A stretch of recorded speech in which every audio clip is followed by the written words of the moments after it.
નમસ્તે સ્ટુડન્ટ્સ, આજે આપણે પ્રકરણ 2 ના સ્વાધ્યાયનો 14મો દાખલો એટલે આમ જુઓ તો વધારાના સ્વાધ્યાયનો 14મો દાખલો જે છે એની ચર્ચા કરવાના છીએ. આ દાખલો જે છે એ ઇમ્પોર્ટન્ટ થોડો લાંબો છે અને ગણતરીવાળો છે. 1.5 માઇક્રોકુલમ્બ અને 2.5 માઇક્રોકુલમ્બ વિદ્યુતભાર ધરાવતા બે નાના ગોળાઓ એકબીજાથી 30 સેન્ટીમીટર અંતરે રહેલા છે. તો નીચેના સ્થાનોએ સ્થિતિમાન અને વિદ્યુત ક્ષેત્ર શોધો. તો આપણે પહેલા એની જે આકૃતિ છે એ દોરી નાખીએ. આ ધારો કે ગોળો નંબર 1 છે અને એનો વિદ્યુતભાર આપણે Q1 કહીએ તો એ 1.5 માઇક્રોકુલમ્બ જેટલો છે. એનાથી 30 સેન્ટીમીટર અંતરે અહીં ધારો કે બીજો ગોળો છે, એને આપણે Q2 કહીએ અને એ 2.5 માઇક્રોકુલમ્બ વિદ્યુતભાર ધરાવે છે. ખાસ જોજો, બંને વિદ્યુતભારો છે એ ધન છે. આ અંતર બંને વચ્ચેનું એ 30 સેન્ટીમીટર જેટલું છે. હવે આ બંને વિદ્યુતભારને જોડતી રેખાના મધ્ય બિંદુએ એટલે કે આ બિંદુ પાસે, આને આપણે ધારો કે O કહીએ, તો આ બિંદુ પાસે વિદ્યુત સ્થિતિમાન કેટલું છે અને વિદ્યુત ક્ષેત્ર કેટલું છે એ ગોતવાનું છે. એટલે પહેલું આપણે ગોતવાનું છે એ માં O બિંદુ પાસે VO કેટલું છે એ અને વિદ્યુત ક્ષેત્ર EO કેટલું છે એ ગોતવું છે. તો હવે જુઓ, વિદ્યુત સ્થિતિમાનમાં તો આપણે સીધો બેઝિક સરવાળો જ કરવાનો રહેશે. આ અંતર જે છે એ 15 સેન્ટીમીટર મધ્ય બિંદુ છે એટલે, અને બાકીનું આ અંતર જે છે એ પણ 15 સેન્ટીમીટર થશે. તો વિદ્યુત ક્ષેત્ર માટે આપણે જો જોઈએ તો Q1 વડે ઉદ્ભવતું વિદ્યુત ક્ષેત્ર, અહીંયા એકમ ધન વિદ્યુતભાર મૂકો તો એના પર લાગતું બળ એટલે આ દિશામાં હોય, આ E1 છે વેક્ટર, અને Q1 વડે E2 છે, અને Q1 વડે ઉદ્ભવતું ક્ષેત્ર આ બાજુ હોય, એને આપણે E1 કહીએ. હવે અંતર બે માટે સરખા છે. Q2 વિદ્યુતભાર મોટો છે એટલે E2 ગ્રેટર ધેન E1 થશે. એટલે પરિણામી ક્ષેત્ર જે છે એ ડાબી બાજુ હશે, એટલે કે Q1 તરફ હશે. તો આપણે બેયના મૂલ્યો જે છે એની હવે ગણતરી વારાફરતી કરી નાખીએ. તો પહેલું V at O બરાબર V1 પહેલાનું સ્થિતિમાન વત્તા V2 એટલે કે બીજાનું સ્થિતિમાન બરાબર K Q1 by R1 plus K Q2 by R2. આ જનરલ ફોર્મ્યુલા છે VO. therefore VO બરાબર K by R, કારણ કે અંતર તો R બે માટે સરખું છે અને એ કેટલું છે 15 સેન્ટીમીટર, તો into bracket Q1 plus Q2 એમ લખી શકાય, બરાબર 9 into 10⁻⁹ અપોન 15 સેન્ટીમીટર એટલે 0.15 મીટર ઇન્ટુ બ્રેકેટ 1.5 વત્તા 2.5 ઇન્ટુ 10⁻⁶ માઇક્રોકુલમ્બ જે છે એના માટે. therefore VO બરાબર, આની જો આપણે ગણતરી કરીએ તો 2.4 ઇન્ટુ 10⁵ વોલ્ટ આટલું મળશે. તો આ બંનેને જોડતી રેખાના મધ્ય બિંદુ પાસે વિદ્યુત સ્થિતિમાન જે છે એ આટલું મળે. બરોબર થયું. હવે બીજું, આ પહેલું અને બીજું, O બિંદુ પાસે વિદ્યુત ક્ષેત્ર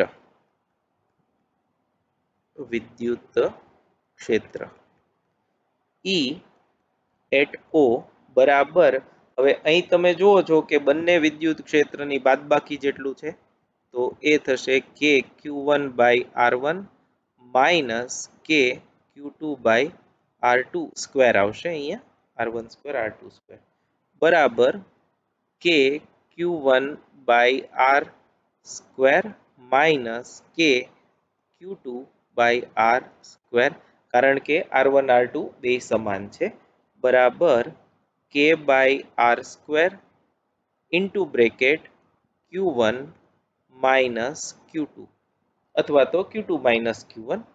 તો આની ગણતરી કરીએ તો એ થશે 9 into 10 raised to 9 upon 0.15 એનો square into bracket Q1 1.5 minus 2.5 into 10 raised to minus 6.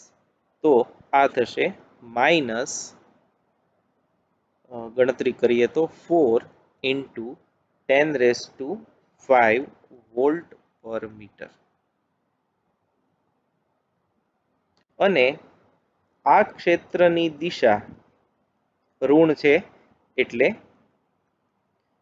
2.5 માઇક્રોકુલમ્બ થી 1.5 માઇક્રોકુલમ્બ તરફ, એટલે કે ટૂંકમાં ડાબી બાજુ. ઓ તમે જુઓ તો ઓની ડાબી બાજુ છે. તો આ જે છે એ મધ્ય બિંદુ પાસે કેટલું વિદ્યુત સ્થિતિમાન અને કેટલું વિદ્યુત ક્ષેત્ર છે એની આપણે ગણતરી કરી. હવે નેક્સ્ટ જે છે એ ફરીથી જુઓ તમે, બીજું તમને પૂછ્યું છે આ રેખાના મધ્ય બિંદુમાંથી પસાર થતી એટલે કે વિષુવપ રેખા અને લંબ સમતલમાં મધ્ય બિંદુથી 10 સેન્ટીમીટર અંતરે આવેલા બિંદુ પાસે. તો હવે ધારો કે એ રેખા જે છે એ આ થઈ મધ્ય બિંદુમાંથી પસાર થતી લંબ રેખા. આ બિંદુ ધારો કે આને આપણે પી કહીએ, તો આ અંતર 10 સેન્ટીમીટર છે એમ લઈએ. તો આ બિંદુએ ક્ષેત્ર કેટલું છે એ આપણે ગણવાનું છે. તો જુઓ Q1 થી આ અંતર P બિંદુ સુધીનું આટલું થશે અને Q2 થી આ અંતર જે છે એ આટલું થશે. હવે આ લંબ દ્વિભાજક છે એટલે આ અંતર જે છે આ 15 સેન્ટીમીટર છે, જોજો બરાબર, અને આ 10 સેન્ટીમીટર છે, એટલે આ અંતર જે છે એ અંડર રૂટ 10 નો વર્ગ વત્તા 15 નો વર્ગ એટલું થશે. એનો જે આવે એ જવાબ એને આપણે આર કહી દઈએ બીજા કિસ્સા માટે. એટલું ને એટલું આ આર અહીં આવશે. ધારો કે આ ખૂણો છે એ થીટા છે અને આ ખૂણો છે એ પણ થીટા છે, કેમ કે ત્રિકોણ સમાન છે, 15 સેન્ટીમીટર આર 15 સેન્ટીમીટર આર, એટલે બંને ખૂણાઓ સમાન થશે. હવે Q1 ના કારણે P પાસે ઉદ્ભવતું વિદ્યુત ક્ષેત્ર એની દિશા આમ હશે, અને આપણે E1 કહીએ, અને Q2 ના કારણે ઉદ્ભવતું વિદ્યુત ક્ષેત્ર એ આમ હશે, એને આપણે E2 કહીએ. ખાસ યાદ રાખજો E2 છે એ E1 કરતા મોટું છે મૂલ્યમાં, કેમ કે અંતર અહીંયા પણ સરખું છે, આ બંને Q2 મોટું છે એટલે મોટું આવશે. તો આનો જો આપણે સમાંતર બાજુ ચતુષ્કોણ બનાવીએ તો આ ચતુષ્કોણનો વિકર્ણ જે છે એ આમ આવશે. આ EP થયું. આ ખૂણો 2 થીટા થશે આખો, એટલે આ આખો ખૂણો પણ 2 થીટા થશે. તો સ્થિતિમાન તો આની જેમ જ મેળવશું, પણ ક્ષેત્ર માટે આપણે બીજું સૂત્ર જે છે એ વાપરવું પડશે. તો બી વિભાગ એનું સોલ્યુશન હું અહીં લખું છું. પી બિંદુ પાસે ક્વેશ્ચન એવો થશે, પી બિંદુ પાસે આકૃતિ જે છે એમાં પી બિંદુ પાસે EP કેટલું છે એ ગોતવું છે અને વિદ્યુત સ્થિતિમાન VP કેટલું છે એ ગોતવું છે. તો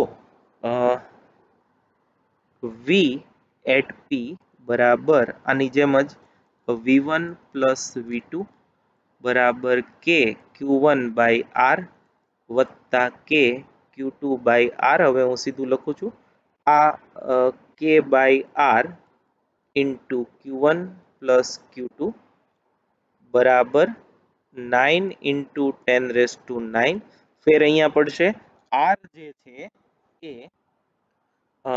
જે છે એ 18 સેન્ટીમીટર એટલે 0.18 મીટર એટલું થશે, અને Q1 again 1.5 plus 2.5 into 10⁻⁻6 common લઈએ તો આ જો બધી ગણતરી કરીએ તો એનો જવાબ આપણને મળે છે 2 ઇન્ટુ 10⁻5 વોલ્ટ. આ વિષુવરેખા પર 10 સેન્ટીમીટરે આવેલા બિંદુએ વિદ્યુત સ્થિતિમાન થયું. એમાં ને એમાં બીજો વિભાગ તો આકૃતિ જોજો. આકૃતિ પરથી પી બિંદુ પાસે પરિણામી વિદ્યુત ક્ષેત્ર પી બિંદુ પાસે પરિણામી વિદ્યુત ક્ષેત્ર ઈ પી બરાબર વર્ગમૂળમાં E1 square plus E2 square plus 2 E1 E2 cos angle between two vectors એ છે 2 થીટા કોસાઇન ઓફ 2 થીટા. આને આપણે પરિણામ નંબર 1 કહી દઈએ. એટલે આકૃતિ ઉપરથી E1 E2 અને E1 E2 વચ્ચેનો ખૂણો એટલે આ ખૂણો એ 2 થીટા જેટલો છે તો એ આપણે ગોતવો પડે. તો cos 2 થીટા E1 અને E2 આ ત્રણ વસ્તુ આપણે મેળવવી છે. હવે એ ત્રણની ગણતરી જે છે એ હું અહીં કરું છું. એ ગણતરી હું અહીં કરું છું. E1 બરાબર K Q1 by R1 બરાબર 9 into 10⁻9 into 1.5 10⁻⁻6 divided by R1 એટલે આ અંતર જે 18 સેન્ટીમીટર છે મીટરમાં અહીંયા સ્ક્વેર આવશે 0.18 નો સ્ક્વેર. આની જો બધી કિંમત મૂકી અને આપણે ગણતરી કરીએ તો એ મળશે 4.1 into 10⁵ વોલ્ટ પ્રતિ મીટર. અને આ જ રીતે E2 બરાબર K Q2 by R2 square બરાબર 9 into 10⁻9 into 2.5 10⁻⁻6 divided by 0.18 એનો સ્ક્વેર. આની જો આપણે ગણતરી કરીએ તો એ મળે છે 6.9 into 10⁵ વોલ્ટ પ્રતિ મીટર. તો આ E1 E2 જે છે એ આપણે મેળવી લીધા. હવે નેક્સ્ટ જે છે એ cos 2 થીટા છે એ મેળવવો છે. તો જુઓ આકૃતિ પરથી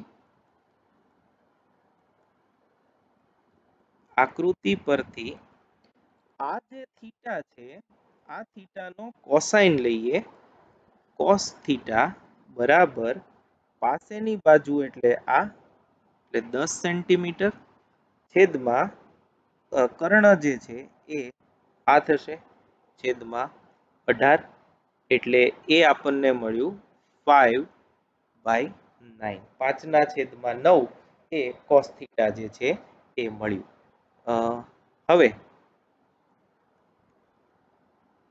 cos of 2 થીટા બરાબર 2 cos સ્ક્વેર થીટા minus 1 આવું તમે ઓલરેડી ભણી ગયા છો. cosine of 2 theta is equal to 2 cos square theta minus 1.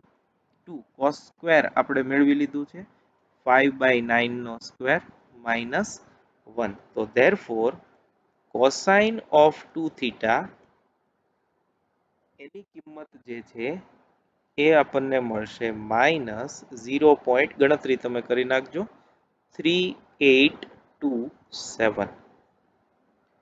તો આને આપણે પરિણામ નંબર 2 કહીએ, E2 ને પરિણામ નંબર 3 કહીએ અને cos થીટા ને આપણે પરિણામ નંબર 4 કહીએ. તો હવે પરિણામ 2 3 અને 4 ની કિંમત સમીકરણ 1 માં એટલે કે જે વિદ્યુત ક્ષેત્રનું સમીકરણ છે એમાં મૂકતા. એટલે હવે આપણે ફરીથી રેડ પેન લઈ લઈએ.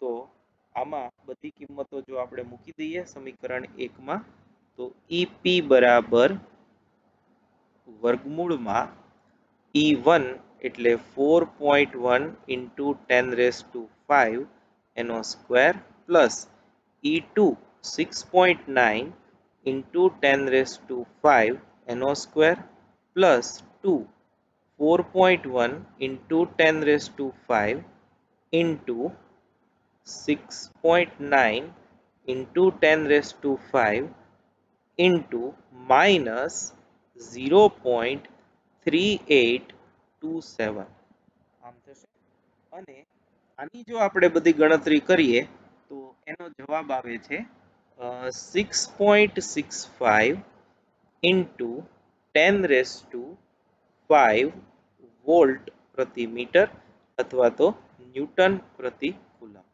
આ જે છે એ પી બિંદુ પાસેનું વિદ્યુત ક્ષેત્ર મળે અને આમાં આ જે cos થીટા જે છે એના પરથી થીટા મેળવી અને એ તમે જો કરો તો એના પરથી વિદ્યુત ક્ષેત્રની દિશા કેટલી જે છે એ તમને મળી શકે. તો આ એક લાંબો દાખલો છે, લગભગ ઘણી બધી ગણતરીઓ જ આમાં આવે છે. તો ડેટામાં ખાસ અને ભૂલ ગણતરીમાં મુખ્ય થાય છે, એ ન થાય એની ખાસ કાળજી રાખજો. Thank you very much.